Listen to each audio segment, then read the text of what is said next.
mundo! Sejam bem-vindos ao podcast Livre das Caixas. Me chamo Jaqueline Silveira. Eu sou a Mari Belmonte. E hoje, no nosso primeiro episódio, nós vamos falar sobre o processo de luto no pós-enchentes do Rio Grande do Sul. A gente já começou a falar desse tema no nosso primeiro vídeo de apresentação. Se você ainda não assistiu, a gente vai deixar o link aqui para você. E já aproveita para se inscrever no nosso canal e compartilhar esse vídeo com todo mundo que você conhece. Então, Mari, hoje nós vamos falar sobre luto, né, no nosso primeiro episódio aí do podcast. Alguns tipos de luto bem importantes aí sobre as questões que aconteceram no Rio Grande do Sul. Não era a intenção nós iniciarmos, de certa forma, esse projeto com esta temática.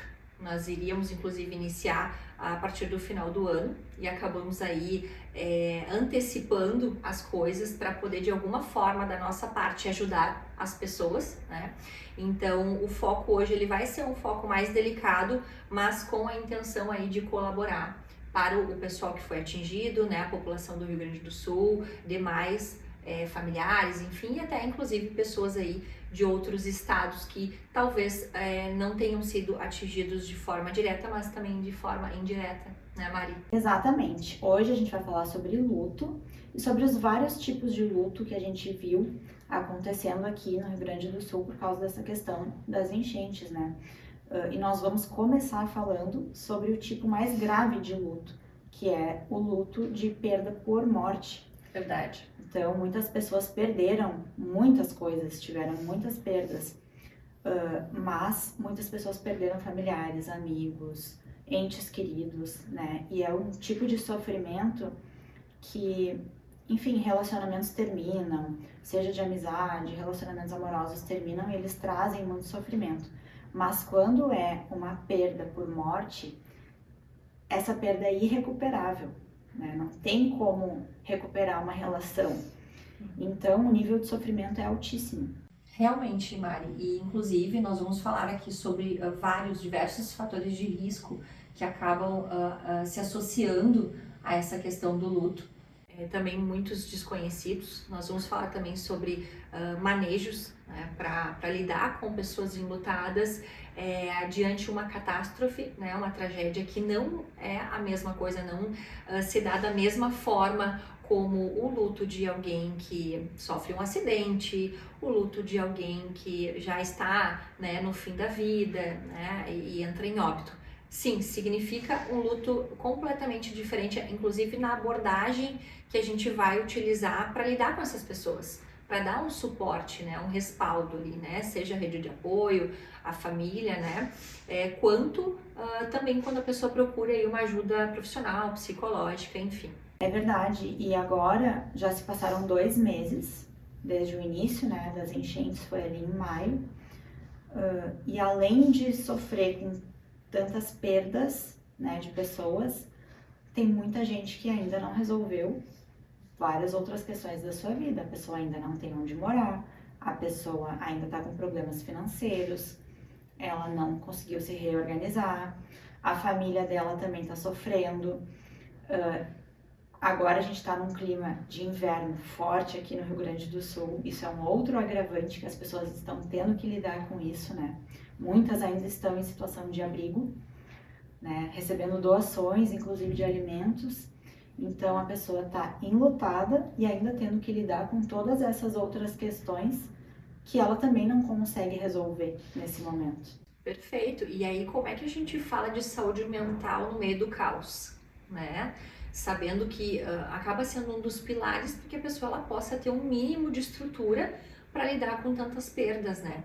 Então eu acho que aí a gente tem um problema, né? Uma questão de risco a nível social por conta do número de pessoas afetadas, né? Que é descomunal, nunca visto, inclusive, né, na história aí do estado.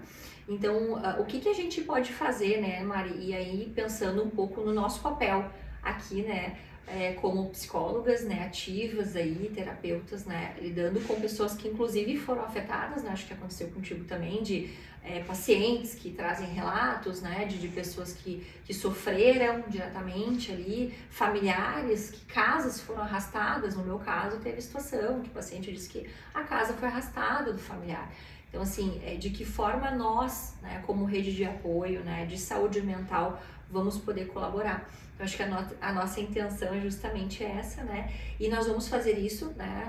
Em relação a ferramentas de apoio, né? A abordagens que a gente precisa trabalhar, tanto com a rede de apoio, né? Quanto como uma orientação para essas pessoas que foram atingidas, né? De como realizar esse manejo, tá? Então, a partir de agora, aconteceu tudo isso, como é que vai ser daqui para frente, né? A ideia de entender o momento de buscar ajuda, né? De entender que posso dividir essa mochila que tá pesada, né? Acho que isso é importante também, né, Mari? Exatamente. E as pessoas, às vezes, ficam com receio de buscar ajuda. Inclusive num momento tão bizarro e tão surreal como esse, né? Se não vai buscar ajuda agora, vai buscar quando? O que precisa acontecer para a pessoa buscar ajuda, né? Então, a gente tem que desmistificar um pouco isso, né? De que o suporte psicológico, ele não é essencial, ele não é necessário. Ele é sim, né? E o nosso papel aqui é justamente de trazer informação para as pessoas e de auxiliá-las a também saber como manejar essa situação, inclusive para as pessoas da rede de apoio, né? Como lidar, o que dizer para uma pessoa que foi afetada, como ajudar da melhor maneira, né? Porque muitas vezes as pessoas têm uma intenção de ajudar, mas não sabem como. E isso pode acabar prejudicando, né? Justamente, isso a gente traz muito sobre a dificuldade, né, de quando a gente tenta atender a demanda, a necessidade de uma pessoa a partir de um senso comum e o quanto isso, inclusive, é perigoso, né, porque quando a gente vai assistir uma pessoa em relação à questão do luto, né, não é a mesma abordagem, um luto, né, aspas, né, num pós-enchentes, né, numa tragédia, num colapso, é uma abordagem completamente diferente que a gente vai ter de um luto de uma pessoa que faleceu ali, enfim, como eu falei anteriormente, né? Então, assim, vai ser uma abordagem mais direta. Nós vamos trabalhar aí com essa pessoa, família, né, ou rede aí, que foi atingida, não com palavras do tipo, vai ficar tudo bem, né, tudo isso vai passar, seja forte, tudo bem, a gente entende que as pessoas a nível de senso comum falam isso e até aquela coisa de empatizar, né? A gente sempre tem aquela ideia de dizer, né? Mari, vai ficar tudo bem. Né? A gente vê alguém chorando, a gente vê alguém triste ou passando por alguma situação difícil. É natural, é meio que automático a gente falar esse tipo de frase. Mas nessa situação, nesse contexto que nós estamos trazendo, não é assertivo. E a gente está aqui justamente para poder explicar sobre isso. Então, quando a gente fala de uma abordagem mais diretiva, né, Mari, o que seria? Estou aqui contigo, realmente é um momento muito difícil. Não tem como tu não estar sofrendo. Realmente é terrível o que tu está passando, né? É absurdo as coisas que aconteceram contigo, né? E daqui a pouco foi uma pessoa que perdeu pessoas, né? E aí depois a gente vai entrar nos outros tipos de luto e outros tipos de perda, né? E aí como é que a gente vai chegar e vai dizer que vai ficar tudo bem? Não, nós não podemos fazer isso. Então, existe todo um repertório ali técnico que a gente vai utilizar quando a pessoa estiver num tratamento para ajudar ela de forma assertiva e não daqui a pouco, sem querer, fazendo a pessoa ficar se sentindo mais prejudicada ainda. Né? Existe uma tendência, né, das pessoas a quererem resolver o problema da outra pessoa que está em sofrimento. Só que muitas vezes não é isso que a pessoa precisa. O que ela precisa é de um acolhimento, que ela precisa de uma escuta ativa. Então, em vez de ela ouvir que tudo vai ficar bem, ela só quer ser ouvida. Ela só quer ter seu sentimento validado. Ela só quer poder expressar a emoção dela de que ela está se sentindo dessa maneira, de que ela está se sentindo desesperançosa e está tudo bem em ela poder expressar isso, né? Porque senão a gente acaba sufocando aquela emoção da pessoa numa tentativa de fazê-la se sentir melhor, a gente acaba fazendo ela se sentir pior. E a gente escuta muito isso no consultório, né? De que a terapia, ela é um espaço principalmente sem julgamentos. porque o terapeuta é neutro, né? Então as pessoas confundem a terapia com uma sessão de desabafo com uma amiga, Exato. né? Não é a mesma coisa. Um vai ter uma abordagem técnica, um vai ter um ambiente seguro que não vai ter julgamentos, né? E quando a gente desabafa com uma amiga, por exemplo, o que costuma acontecer é receber um conselho daquela amiga. Conselho não é algo que a gente dá em terapia. Terapia não serve para isso, né? Terapia serve para acolher, para a pessoa entender e elaborar todas as suas questões. Então, a questão da escutativa, a questão da empatia é extremamente necessária nesse momento, né? A gente falou que existem vários tipos de perdas que a gente viu acontecendo aqui, e uma que aconteceu muito e que teve uma grande mobilização, né, de ONGs, de voluntários, foi a questão da perda dos animais. Verdade. Já havia muitos animais de rua e os animais que também tiveram que sair das suas casas, que os donos não puderam levar, que acabaram indo para os abrigos, né? Ficaram abandonados. A gente viu situação também de animais que foram resgatados, porém os donos não conseguiram localizar, né? Os donos acabaram perdendo esses animais. E a gente tem que também naturalizar essa ideia de entender que o bichinho, né, de estimação, ele é um pertencente, né? Ele é parte da família. É difícil às vezes quem não tem, né, ou um apego, enfim, e ter esse entendimento, mas é aquela coisa assim, tu não precisa daqui a pouco pensar igual, mas pelo menos respeitar, né, respeitar quem tem, né, quem sofreu e está sofrendo muito, né, por ter perdido. Exatamente, e a gente viu muita polêmica acontecendo aqui por causa disso, né, inclusive barcos, jet skis, que não queriam salvar os animais, eles estavam dedicados só a salvamento de pessoas, por exemplo. Teve um caso de uma senhora que tinha muitos gatos e ela ficou em cima do telhado esperando resgate, e o resgate falou que só ia resgatar ela e não os animais, e ela não foi. Ela ficou em cima do telhado até que veio alguém que conseguiu levar ela e mais os gatos.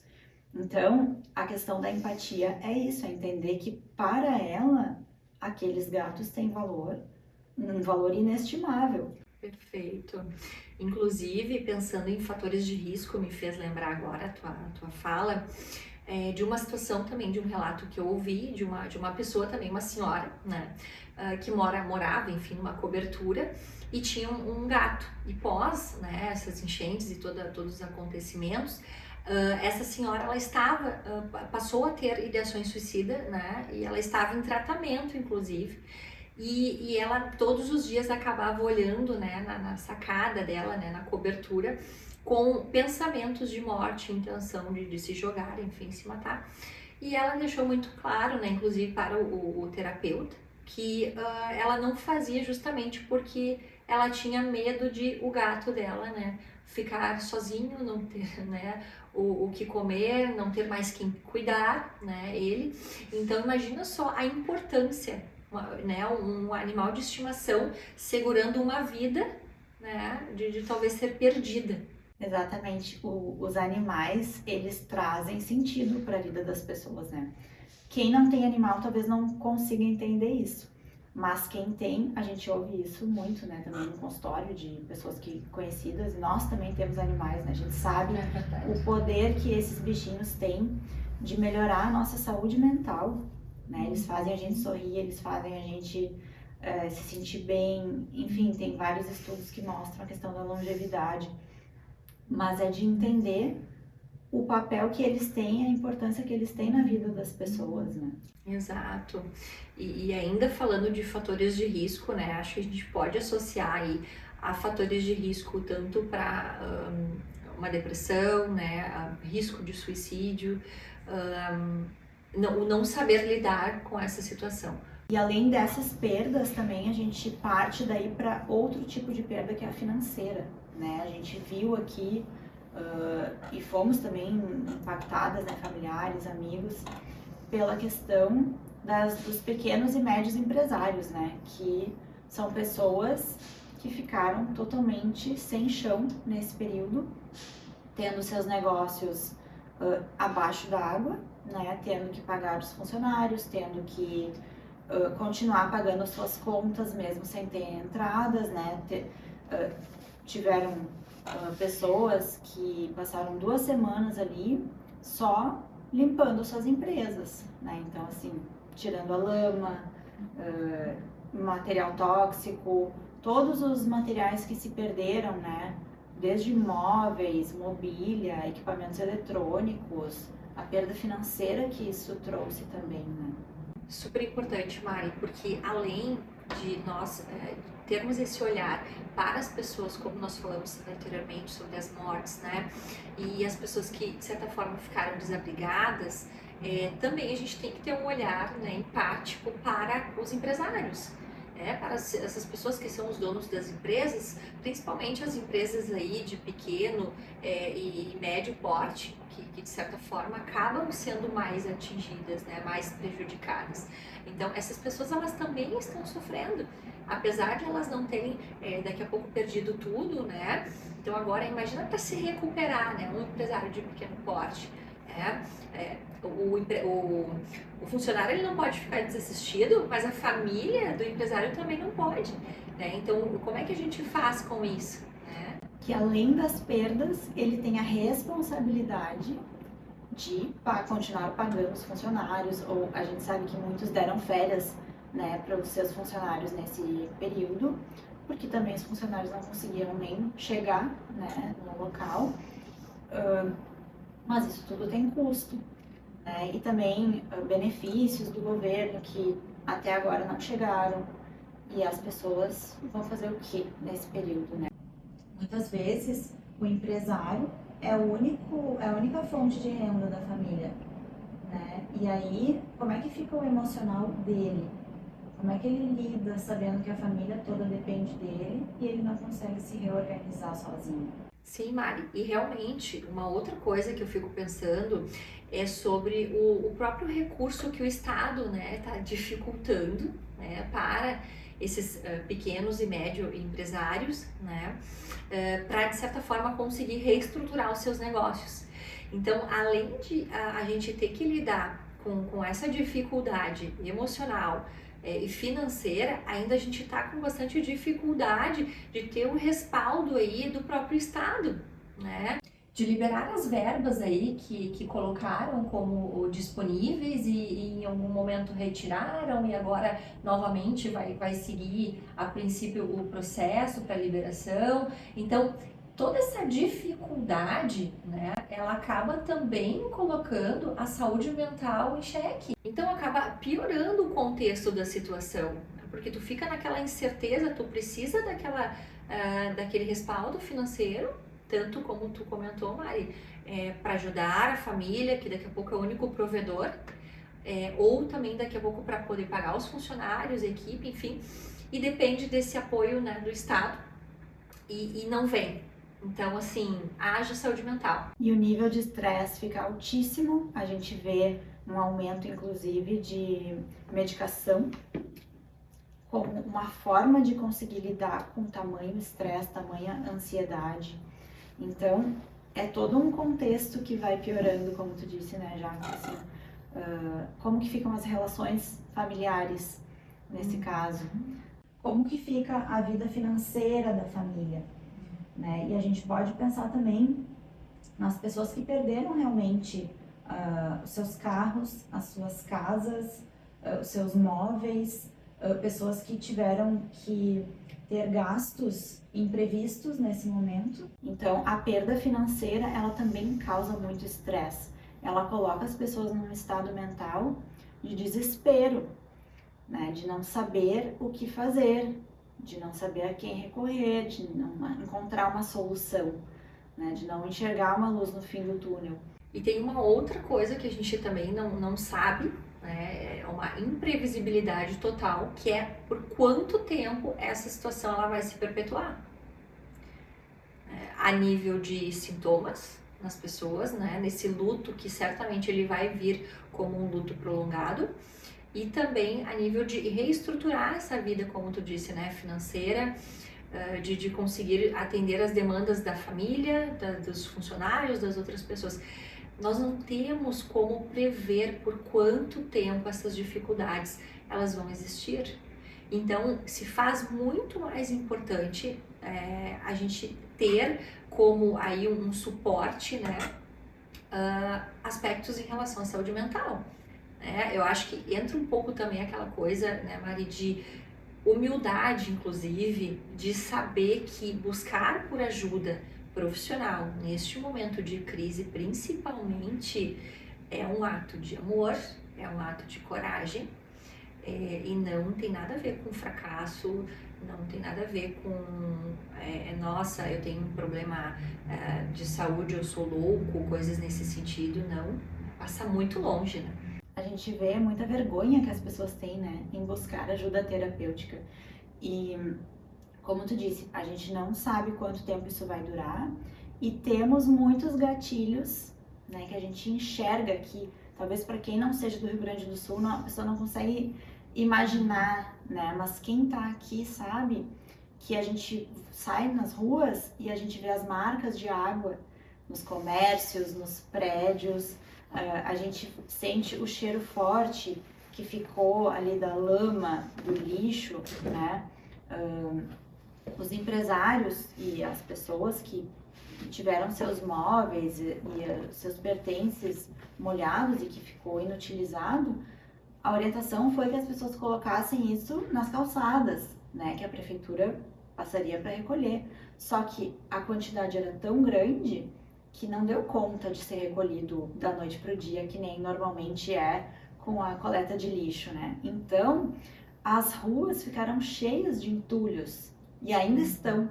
Já faz 2 meses, né, do início das enchentes e a gente ainda vê muito entulho na rua. Então, não tem como sair para a rua e não se lembrar do evento traumático que foi, né? Então, a gente pode pensar até em sintomas de estresse pós-traumático, muitas coisas que ainda podem vir a acontecer, né, com o passar do tempo, inclusive depois de 6 meses, né, depois que as coisas começarem a voltar um pouco para o normal, né.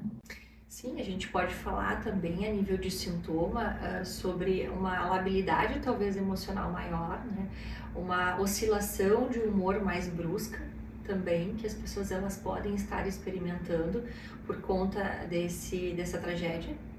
E como tu disse, Mari, não tem como esquecer.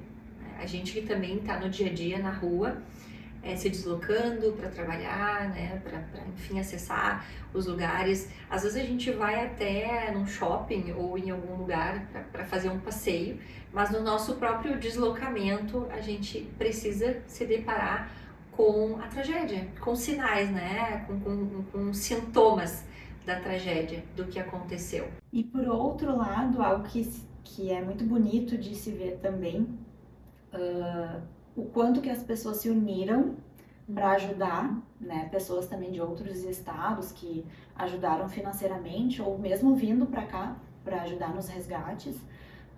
Esses dias eu estava passando na rua e vi uma empresa que pintou nas paredes a bandeira do Rio Grande do Sul e tava a frase, né, não tá morto quem peleia, que é uma frase aqui nossa, né, do Rio Grande do Sul. Então, tem essa questão de trazer de volta, né, a nossa cultura, de que somos gaúchos, de que a gente se ajuda, da solidariedade, de ajudar o próximo, né. Mas a gente sabe que esse período vai ser longo ainda, de recuperação. E o sentimento que isso traz é muito negativo, né, nas pessoas. Então, todo mundo conhece alguém que foi afetado, né? Nós tivemos empresas afetadas, amigos, familiares. Então, não tem como a gente se afastar desse contexto, né, estando aqui. Estamos, de certa forma, aí num processo de luto também junto. Exatamente, porque muitas pessoas também perderam objetos que são irrecuperáveis, né? A gente viu aí muitos relatos de pessoas que perderam o livro de receitas da avó, perderam fotos antigas, né, que não são digitais, que enfim, se perdeu para sempre, né? Então tem o luto das pessoas, tem o luto dos animais, tem o luto dos objetos, das memórias afetivas. Tem uma questão também que todo mundo viu na época da pandemia, né? De que as coisas não voltarão a ser como elas eram antes. Por mais que se recupere o financeiro, se recupere a questão da empresa, se recupere a casa, as coisas não serão mais como elas eram antes, né? O evento traumático aconteceu e as pessoas mudaram. Então, existe esse luto também, de que a partir de agora é diferente, mudou, né? E isso traz também muito aquela ideia que a gente tem de aproveitar o hoje, de realmente estar no momento presente, valorizar as coisas que a gente tem, aproveitar os momentos que nós temos no presente, porque o futuro é incerto. Isso também traz ansiedade, mas quando a gente aprende a lidar com isso, a gente consegue fazer esse manejo e ter uma vida mais plena, uma vida mais feliz, né? Uma vida com mais propósito, com mais sentido, né? Que, claro, não é para esse momento, mas para um momento futuro, que nós de fato não sabemos quando, o entendimento das pessoas de que sim, nós podemos encontrar outros sentidos apesar de tudo que aconteceu. Aquela ideia de que mesmo que eu tenha perdido tudo, né, a nível financeiro, objetos, né, enfim, ou que, enfim, até a questão de perdas do luto de pessoas, né, que não, obviamente não tem como voltar, mas outras coisas mais nós temos como reconstruir, sim.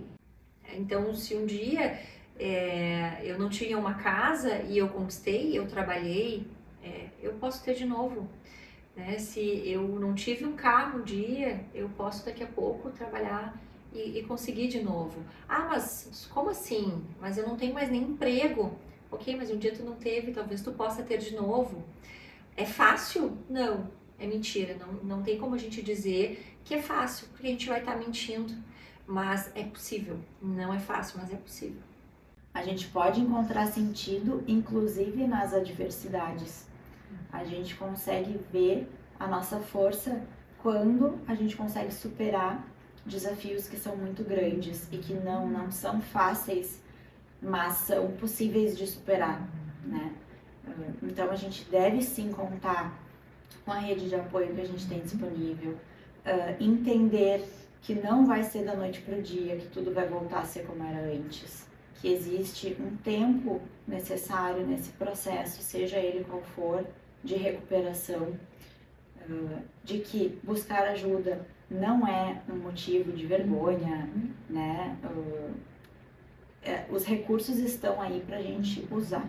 E eu acho que a gente também chega num momento com toda essa situação de tentar selecionar as prioridades, entendendo que se tudo é prioridade, nada é prioridade, e deixar muito bem estruturado, né? O quanto assim buscar por se reestruturar financeiramente, né? É importante, mas também emocionalmente. Então, assim, tem que existir na mente da pessoa, né, das pessoas atingidas, que a saúde mental, ela deve ser um pilar. Ela tem que ser, ela tem que ficar num topo de necessidades neste momento, justamente para que as pessoas elas consigam ter um pulmão, né, consigam ter estrutura, né, uma mínima estrutura para enfrentar tudo que vem pela frente. Muitas vezes as pessoas não se dão conta de que elas precisam priorizar a saúde. Quando a gente fala em saúde, não é só saúde física, é saúde mental também. E como que a gente faz para priorizar alguma coisa? A gente coloca os nossos recursos nessa coisa. Quais são os recursos que a gente tem? Tempo, esforço e dinheiro. Onde a gente está colocando os nossos recursos nos mostra onde estão as nossas prioridades. Sim, e assim, realmente a gente sabe, como falamos agora há pouco, algumas pessoas não têm recursos financeiros nesse momento. Os recursos financeiros, eles vão de fato ficar mais escassos. Então a gente vai ter que pensar o quê? Em questões alternativas para conseguir esse suporte psicológico, por exemplo. Então, daqui a pouco buscar alguma ajuda no SUS, né? Daqui a pouco também alguma rede de apoio, né, de terapias com valor social, caso não se consiga pagar, né, uma terapia particular, ou se não tenha, daqui a pouco um plano de saúde também. Mas entender que ficar desassistido nesse momento é muito mais grave, potencializa ainda os problemas já existentes. E também eu gostaria de trazer como um fator importante de alerta, inclusive, para as pessoas aí que estão nos assistindo, se perceberem, né, começarem a perceber mudanças de humor, alterações bruscas, principalmente de humor, de si mesmo ou daqui a pouco de alguma pessoa da família. Tem uma outra população também que é muito importante, que são as nossas crianças e os nossos adolescentes, que mais ainda foram impactados, imagina, de saírem dos seus lares, né, de estarem vendo seus pais em sofrimento. Então, o quão importante é, a partir do momento que nós identificamos algum sintoma estranho, né, diferente, busque por recurso, busque por ajuda psicológica, não permita que o caos ele realmente se instale, né, que as coisas elas piorem. Nós temos grandes fatores de riscos aí, né, inclusive associados ao próprio suicídio, né, quando daqui a pouco uma depressão maior ela pode se instalar no indivíduo, né, na pessoa afetada. Então aí nós temos o suicídio como a segunda maior causa de morte no mundo atualmente. E que pode sim acarretar, né, a partir de tudo isso que tem acontecido com as pessoas atingidas. As pessoas daqui a pouco, se elas não encontrarem um sentido, né, um significado para seguirem adiante, se sentirem que nada mais tem como resolver a vida delas, existe uma tendência muito negativa de que algo mais grave venha a acontecer, pelo menos a nível de pensamento. Então, a gente poder pensar de forma preventiva na medida do possível, né, e poder orientar as pessoas ao nosso redor sobre isso, também se faz indispensável. E isso é uma coisa que todo mundo pode fazer, que é essa autoanálise, né, que é de olhar para dentro e se perguntar como eu estou me sentindo hoje, como eu estou me sentindo na maior parte do meu dia. Porque existe uma banalização, né, do mal-estar, mas não é para isso que a gente está aqui, não é para se sentir mal todo dia, não é para ficar estressada ou ansiosa ou mal por algum motivo na maior parte do tempo, né? Então a gente precisa olhar para dentro e entender, olha, tem alguma coisa errada, né? Eu preciso ver isso. Quando a gente tem alguma dor física, a gente vai na hora buscar uma ajuda médica, né, ou da área da saúde. E a mental tem que ser assim também. Então, quando a gente identifica isso, vamos olhar para isso e priorizar resolver esse problema para que todas as outras coisas se destravem também e possam fluir de forma mais saudável, né? E uma das coisas que a nossa mente ela acaba nos pregando como uma peça é que nós acabamos muitas vezes acreditando em tudo que a gente pensa. Então, é como se tudo que vem à nossa mente fosse uma verdade absoluta, e isso não é verdade. E nós não fomos ensinados de que é diferente, de que o que a gente pensa, que está no mundo das ideias, pode ser só do mundo das ideias. A gente acaba validando os nossos pensamentos. Então, isso acaba sendo um grande problema. Porque também pode ser um reforçador dos aspectos aí negativos que vão surgindo a nível da saúde mental, que vai ficando mais exposta, né, mais fragilizada. E a gente pode sempre pensar, aqui é uma outra técnica também que as pessoas podem aplicar, né? A gente tem um pensamento, esse pensamento nos traz um sentimento, uma emoção, e isso vai impactar a forma que a gente se comporta, a nossa atitude. Mas tudo começa no pensamento. Então, quando o pensamento é negativo, a gente precisa parar e identificar isso. E imediatamente substituir esse pensamento por um pensamento mais positivo, um pensamento que faça me sentir um pouco melhor. E tem uma parte importante que a própria psicoterapia ou espaço de terapia, ele pode beneficiar muito as pessoas aí que estão sofrendo de alguma situação psicológica, é a possibilidade de aprender sobre a autorregulação. Porque sim, nós podemos aprender a nos autorregular, né? Talvez não inicialmente no processo de tratamento, aí de psicoterapia, por exemplo, a gente vá conseguir já de imediato trabalhar, né, como a ideia da terapia na teoria cognitivo-comportamental, de sermos os nossos próprios terapeutas. Isso requer um tempo, né, é um trabalho, é um processo. Existe uma constância primeiro que precisa acontecer para que a gente aprenda nessa habilidade. Mas a autorregulação é uma coisa que a gente pode aprender a curto prazo e é algo indispensável também para que a gente consiga lidar com os fenômenos externos, com as coisas que não estão ao nosso alcance. Por exemplo, daqui a pouco a pessoa perdeu a casa, perdeu o carro, mas não está ao alcance dela comprar aquilo neste momento. Então não tem o que ela fazer. E aí, vai adiantar ela ficar super mal, né? Ela perder, né, a capacidade dela de pensar as coisas de forma racional? Não, porque não vai resolver nesse momento ter esse sentimento, né?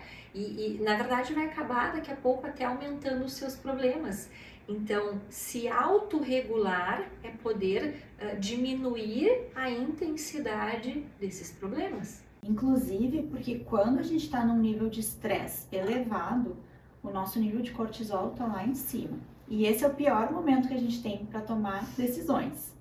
Então, para a gente tomar decisões melhores, o que nós devemos fazer é voltar para o nosso centro, acalmar o nosso corpo fisiologicamente, mentalmente, para a gente poder voltar para um estado mental estável e a partir daí conseguir, inclusive, pensar em melhores alternativas, tomar melhores decisões para o nosso futuro. Também existe a autorresponsabilidade, né, Mari, que é muito importante, porque a pessoa ela também tem que entender que, apesar da dificuldade, ela tem uma responsabilidade sobre a sua própria vida, né? Claro que não estamos falando daqui a pouco de um caso crítico onde a pessoa já não quer mais viver, por exemplo, como nós citamos aí no exemplo de risco de suicídio, de ação suicida, né, coisas do tipo. Mas nós temos a autorresponsabilidade de buscar por recursos, e tentar recursos diferentes e não tão com um aspecto negativo das coisas que aconteceram e até de uma ruminação, né? Aquela coisa de nossa, não merecia isso, e daqui a pouco pensar, levar para essa via de merecimento ou não, porque não é sobre isso. Pessoas foram atingidas de modo geral, não se trata de merecer ou não o que aconteceu. E também nós temos como o espaço de terapia ou a própria busca aí pelo processo de autoconhecimento, né, e respaldo nesse momento difícil, a terapia como um momento e espaço de autorreparação, né, para essas pessoas que foram atingidas, né, e que estão se sentindo afetadas. Entendendo que ela pode ter na terapia um espaço de segurança, de sigilo ético, né, de não julgamento, como tu falou em outro momento, aí no início do nosso episódio. A terapia também como espaço de autorreparação nesse momento difícil para as pessoas, porque essa autorreparação, né, que é algo que vai acabar realocando tudo isso de ruim que aconteceu com as pessoas. Isso a gente também pode ter como recurso através do espaço da terapia. Esse espaço de autoconhecimento, onde a gente vai também estar possibilitando novos saberes, novas estratégias, novos recursos, através também da própria aliança terapêutica, né? Essa união, esse elo, né? A gente chama a dupla, né? No setting terapêutico, né? Que é o terapeuta e o paciente ali construindo uma situação diferente a partir daquele momento ou situação de dor. Perfeito, já que a questão da autorresponsabilidade, né, de nós sermos o adulto que vai cuidar de nós mesmos. Então, se nós estamos em uma situação desafiadora, com algum problema emocional, nós temos que olhar para isso, priorizar isso e cuidar disso. Ninguém vai fazer isso por nós. Então, esse é o momento de nós nos cuidarmos, né? Autocuidado, ele sempre vai ser essencial, especialmente em momentos difíceis, como o que a gente está passando agora, no qual a gente precisa se fortalecer, né, em busca de caminhos mais saudáveis para conseguirmos lidar com essas situações. E mesmo quando nós estamos numa situação de crise existencial, em sofrimento forte, significativo, existe um ensinamento.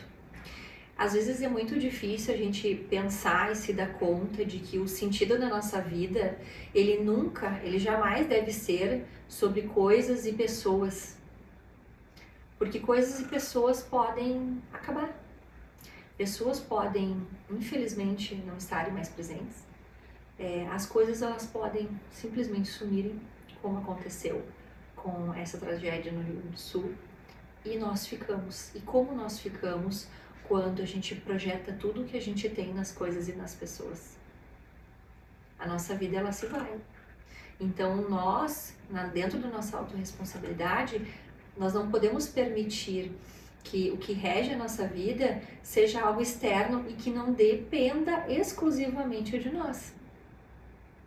Então, essa ideia de que a gente precisa se fortalecer, principalmente em nós mesmos, e é uma coisa que eu falo bastante, inclusive, para os meus pacientes, a gente nasce e morre sozinho.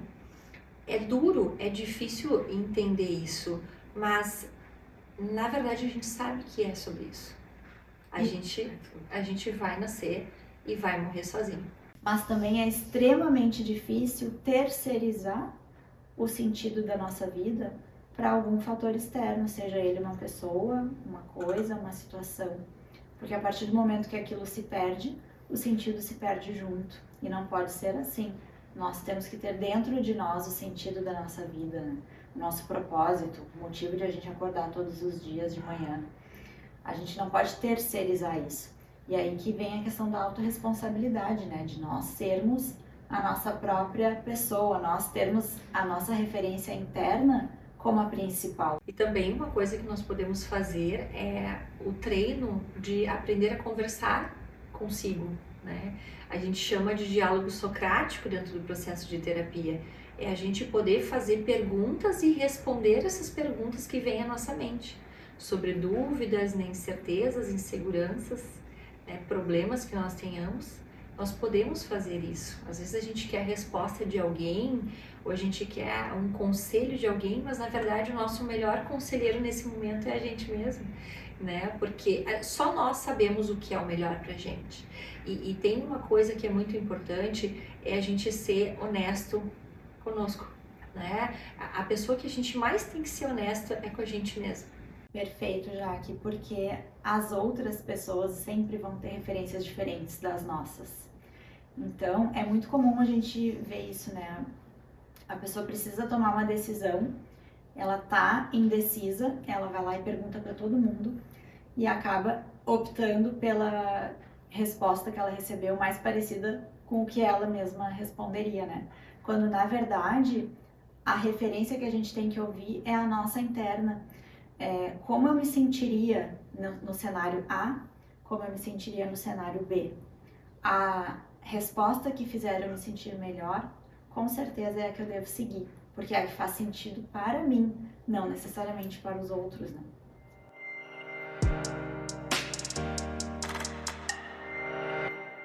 Se você gostou do nosso primeiro episódio, já clica aqui para se inscrever no nosso canal e compartilha esse vídeo com aquela pessoa que você acha que pode se beneficiar do conteúdo dele. Nos encontramos então no próximo episódio do podcast Livre das Caixas, que será sobre surpresa.